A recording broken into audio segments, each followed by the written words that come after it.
साम्राज्य न्यूज, सामान्यांचा असामान्य आवाज। सातत्याने निर्माण होणाऱ्या आपत्तीजनक परिस्थितीच्या पार्श्वभूमीवर आपत्ती काळात तातडीच्या बचाव कार्यासाठी प्रशिक्षित पथकाची आवश्यकता लक्षात घेऊन जिल्हा आपत्ती व्यवस्थापन विभागाच्या वतीने आपदा मित्र सखी टीम सोलापूर जिल्ह्यात तयार करण्यात आली आहे।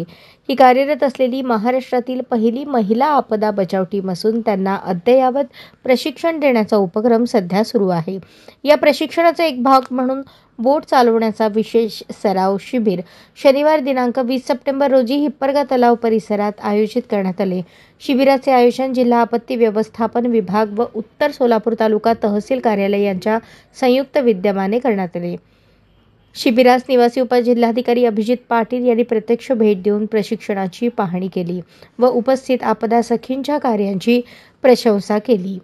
या शिबिरात 15 आपदा मित्रसखी सहभागी झाल्या असून त्यांनी बोट फिटिंग, बोट चालवण्याचे तंत्र, जलवाहन वापर, पुरात अडकलेल्या नागरिकांना बाहेर काढण्याचे उपाय, दम लागल्यास श्वसन नियंत्रण यांसारख्या महत्त्वाच्या बाबींवर सराव केला।